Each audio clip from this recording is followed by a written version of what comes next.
இன்னைக்கு நாம stallion India ஃப்ளோரோகெமிக்கல்ஸ் limited IPO பற்றி தான் பார்க்க போகிறோம். இந்த ஐபிஓ ஜனவரி 16ஆம் தேதி ஓப்பன் ஆகி ஜனவரி 20ஆம் தேதி க்ளோஸ் ஆகுது. இந்த நிறுவனம் மெயினாக வந்து ரெஃப்ரிஜிரேட்டர், அதாவது ஃப்ரிட்ஜ் மற்றும் இண்டஸ்ட்ரியல் கேஸஸில் தான் வந்து பார்த்தீங்கன்னா ஃபோக்கஸ் பண்ணிகிட்டு இருக்காங்க. இவங்க ஃப்ரிட்ஜுக்கு தேவையான கேஸஸ் மற்றும் இண்டஸ்ட்ரியல் கேஸஸ் வந்து ஸ்மால் கேன்ஸ் மற்றும் சிலிண்டர்ஸ் அண்ட் கண்டெய்னர்ஸில் வந்துட்டு இவங்க அடைச்சி அந்த கேஸஸை வந்து இவங்க ப்ரொவைட் பண்ணிகிட்டு இருக்காங்க. அதுதான் வந்து இவங்களோட பிஸ்னஸ். இது ரெஃப்ரிஜிரேட்டர் கேஸ் மற்றும் இண்டஸ்ட்ரியல் கேஸஸில் வந்து பார்த்தீங்கன்னா இவங்க ஆட்டோமொபைல் தேவையான கேஸஸை ப்ரொவைட் பண்ணுறாங்க. ஏசி, ஃபயர் ஃபைட்டிங், பார்மா மற்றும் மெடிக்கல் இண்டஸ்ட்ரிக்கு தேவையான கேஸஸையும் வந்து இவங்க ப்ரொவைட் பண்ணிகிட்டு இருக்காங்க.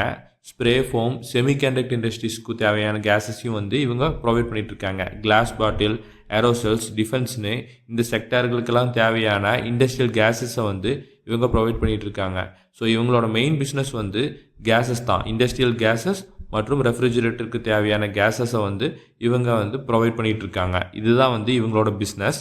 இப்போது இந்த ஐபிஓவோட இஷ்யூ சைஸை பார்ப்போம். இந்த ஐபிஓவோட இஷ்யூ சைஸ் 199 கோடி. இதில் ஃப்ரெஷ்ஷாக 160 கோடிக்கும் ஆஃபர் ஃபார் சேல் மூலமாக 38 கோடிக்கான ஷேர்ஸை வந்து இவங்க ப்ரொமோட்டர்ஸ் வந்து இந்த ஐபிஓன் மூலமாக எக்ஸிஸ்டிங் ஷேர்ஸை வந்து வழங்க போகிறாங்க. இவங்க இஷ்யூ சைஸில் 80% ஃப்ரெஷ்ஷாகவும் 20% வந்து ஆல்ரெடி இருக்கக்கூடிய எக்ஸிஸ்டிங் ஷேர்ஸை தான் வந்து இந்த ஐபிஓன் மூலமாக வழங்க போகிறாங்க. ஸோ இந்த நிறுவனம் எதற்காக இந்த ஐபிஓக்கு வராங்க அப்படிங்கிறது பார்ப்போம். இந்த ஐபிஓ நோக்கம் என்ன அப்படிங்கிறது பார்ப்போம். ஸோ நம்ம ஆஃபர் ஃபார் சேலில் வந்து வரப்போகிற அந்த 38 கோடி வந்து கம்ப்ளீட்டாக அந்த ஷேர்ஸை இந்த ஐபிஓன் மூலமாக இஷ்யூ பண்ணக்கூடிய அவங்க ப்ரொமோட்டர்ஸ் தான் போக போகுது. இந்த 160 கோடி ஃப்ரெஷ் இஷ்யூவான 160 கோடியை இவங்க எதுலாம் வந்து இன்வெஸ்ட் பண்ண போகிறாங்க அப்படிங்கிறது வந்து இந்த அப்ஜெக்டிவ் மூலமாக நம்ம தெரிஞ்சுக்க போகிறோம். ஸோ இந்த ஐபிஓவில் வந்து பார்த்திங்கன்னா மெயினாக இவங்க ஒர்க்கிங் கேபிட்டல் ரெக்குயர்மெண்ட்ஸ்க்காக தான் வந்து இந்த 138 கோடியை பயன்படுத்த போகிறதா சொல்லியிருக்காங்க. அதில் வந்து இவங்களோட கேஸஸ் இந்த இண்டஸ்ட்ரி நம்ம பார்த்துருந்தோம். அந்த இதுக்காக ஒர்க்கிங் கேபிட்டலுக்கு பயன்படுத்த போகிறதாகவும், ரெண்டாவது பார்த்திங்கன்னா ஸ்பெசிஃபிக்காக வந்து ஸ்பெஷாலிட்டி கேஸ் மற்றும் செமிகண்டக்டர் இண்டஸ்ட்ரிக்கு தேவையான ஃபண்டிங்குக்கு தான் வந்து இந்த 138 கோடியை பயன்படுத்த போகிறதாகவும் சொல்கிறாங்க. இப்போது இந்த நிறுவனத்தோட நிதிநிலை எப்படி இருக்குன்னு சொல்லிட்டு பார்ப்போம். இந்த நிறுவனத்தோட ஃபினான்ஷியல்ஸில் ஃபஸ்ட் நம்ம அசட்ஸை பார்ப்போம். இவங்களோட அசட்ஸ் வந்து ஒவ்வொரு ஃபினான்ஷியல் இயர்லேயுமே வந்து இம்ப்ரூவ் ஆகிட்டு வருதே நம்மால் பார்க்க முடியுது. அடுத்து ரெவென்யூவும் வந்து பார்த்திங்கன்னா ஒவ்வொரு ஃபினான்ஷியல் இயர்லேயும் வந்து நல்ல இம்ப்ரூவ்மெண்ட் ஆகிட்டு இருக்குது. அது நம்ம பார்க்க முடியுது. மெயினாக வந்து பார்த்திங்கன்னா 2022 2023 கம்பேர் பண்ணும்போது இவங்களோட ரெவென்யூ 21% உயர்ந்திருக்க நம்மால் பார்க்க முடியுது. அதே வந்து 23 24 நிதியாண்டை கம்பேர் பண்ணும்போது 4% வந்து இவங்களோட ரெவென்யூ வந்து இன்க்ரீஸ் ஆகிருக்கு. ஸோ ப்ராஃபிட்டும் வந்து அதே மாதிரி தான். 2022 2023 கம்பேர் பண்ணும்போது அவங்களோட ப்ராஃபிட்டில் ஒரு ட்ராப்பை நம்மளால் பார்க்க முடியுது. அதே 2023 24 பார்க்கும்போது அவங்களோட ப்ராஃபிட்டில் வந்து 51% வந்து இன்க்ரீஸ் ஆகிருக்கு. அதே சமயத்தில் இப்போ நான் கரண்ட் ஃபினான்ஷியல் இயரில் ஃபஸ்ட் 2 குவார்ட்டருக்கான அவங்களோட ப்ராஃபிட் டேட்டாவையும் கொடுத்துருக்காங்க. அதில் வந்து பார்த்திங்கன்னா இவங்க வந்து லாஸ்ட் ஃபினான்ஷியல் இயரோட ப்ராஃபிட்டை விட அதிகமாகவே வந்து 2 crores ப்ராஃபிட் வந்து இந்த ஃபஸ்ட்டு 2 குவார்ட்டர்லேயே வந்து போஸ்ட் பண்ணியிருக்காங்க. ஸோ இது வந்து நல்ல சைன் தான். ஸோ அடுத்து வந்து பார்த்திங்கன்னா இவங்களோட கடன்களும் வந்து அதே உயர்ந்து வந்துட்டு தான் இருக்குது. அதையும் நம்மளால் பார்க்க முடியுது. 65 கோடியில் இருந்திருக்கு 2024 ஃபினான்ஷியல் இயர் எண்டிங்கில். ஸோ இப்போ கரண்ட் ஃபினான்ஷியல் இயரில் 81 கோடியாக வந்து இவங்களோட கடன்களும் உயர்ந்திருக்கு. அதையும் நம்மால் பார்க்க முடியுது. இப்போது கீ வேல்யூஸஸை வந்து பார்ப்போம். இவங்களோட ரிட்டர்ன் ஆன் ஈக்விட்டி 12.54% இருக்குது. இவங்களோட ரிட்டர்ன் ஆன் கேபிட்டல் எம்ப்ளாய்டு 13.96% இருக்குது. டெப்ட் டு ஈக்விட்டி 0.55 இருக்குது.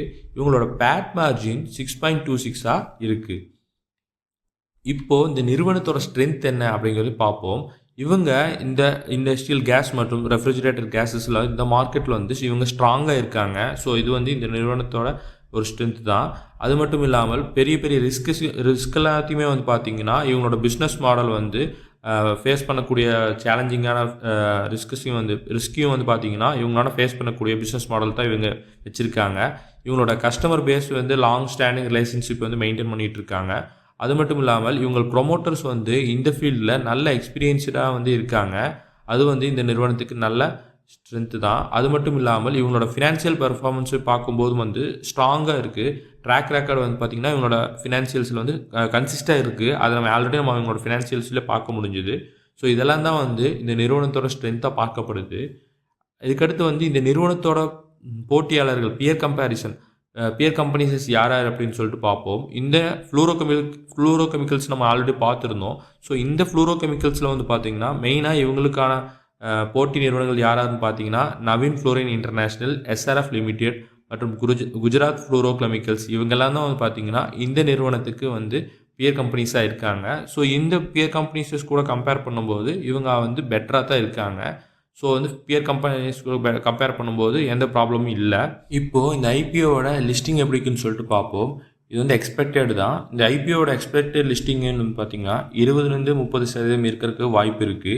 ஸோ இந்த ஐபிஓட லேட்டஸ்ட்டு கிரே மார்க்கெட் ப்ரீமியம் ₹48 இருக்குது. இதை வச்சு பார்க்கும்போது இந்த ஐபிஓ 53% லிஸ்டிங்கையும் தரக்கான வாய்ப்பு இருக்குன்னு சொல்லிட்டு கிரே மார்க்கெட் ப்ரீமியம் இண்டிகேட் பண்ணுது. பட் இந்த ஐபிஓவில் நம்ம எதிர்பார்க்கக்கூடியது 20-30% இருக்கலாம்னு சொல்லிட்டு நம்ம எதிர்பார்க்கப்படுது. பட் இது வந்து எதிர்பார்க்கப்படுவது மட்டும்தான், நல்லா நோட் பண்ணிக்கோங்க.